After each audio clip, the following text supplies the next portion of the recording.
గట్టిగా వాక్యం చదివారు కదా అందరూ. లూకాసు వార్త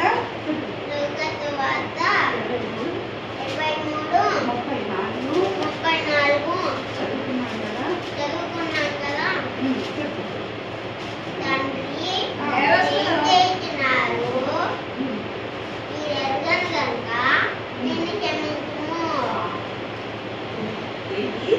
చెప్పు. తండ్రి మీరేం చేస్తున్నారు మీరు ఎరగను కనుక నిన్ను క్షమించుము అంటే చెప్పాలి. అంటే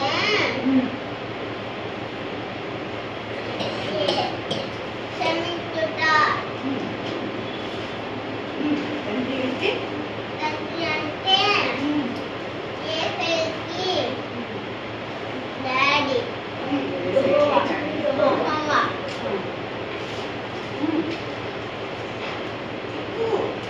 చెప్పు. క్షమాపణ అంటే ఏంటి? క్షమాపణ అంటే ఏంటి? క్షమించటం. వేరే వాళ్ళకి క్షమించటం. వేరే వాళ్ళని క్షమించటం.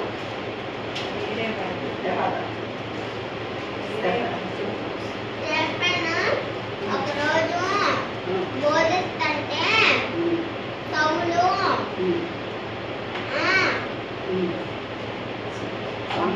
స్టెఫెన్ బోధిస్తుంటే అందరూ రాళ్ళతో కొట్టి స్టెఫెన్ చంపారు. అప్పుడు సౌలు వెళ్తుంటే పౌలుగా మారిపోయాడు. క్షమాపణ అంటే క్షమాపణ అంటే నా స్నేహితుడు నా స్నేహితుడు తప్పు చేసినప్పటికీ వారిని క్షమించగలిగేదే వారిని క్షమించగలిగేదే క్షమాపణ. క్షమాపణ. తండ్రి యేసు ప్రభువు యేసు ప్రభువు తండ్రి యొక్క ఉగ్రత మన మీదకి రాకుండా తండ్రి యొక్క ఉగ్రత మన మీదకి రాకుండా కాపాడారు. ఎట్లా కాపాడారు? ఆయన శిలువ మీద ఉండి ఆయన శిలువ మీద నుండి కాపాడారు.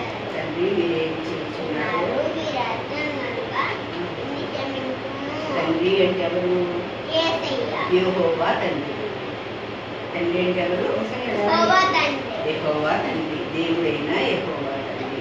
తండ్రి మీరు అంటే ఎవరు? మీరు అంటే మనము.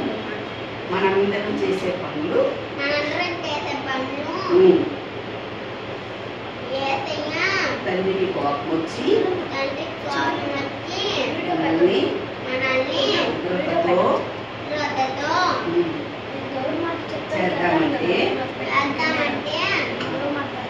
యేసయ్య మధ్యలో ఉండి మధ్యలో ఉండి మీరేమి చేయించున్నారో మీరేం చేస్తున్నారో మీరు అర్థం కనుక నేను క్షమించును అన్నారు. అన్నారు. క్షమాపణ రూపము. ఈ రూపం ఏ క్షమాపణ రూపం? ఈ రూపం మొదటి రూపము ఇది మొదటి రూపము. క్షమాపణ రూపము. ఎన్ని దెబ్బలు తగిలి వేసేటి? 39 దెబ్బలతో కొట్టినప్పటికీ యేసయ్య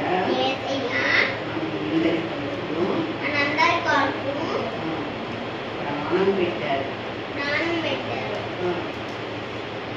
కనుక యేసయ్య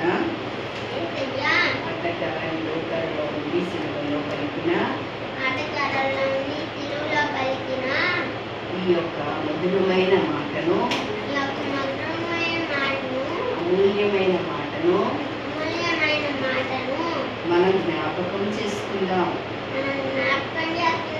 ఈ మాట చాలా ప్రాముఖ్యమైనది.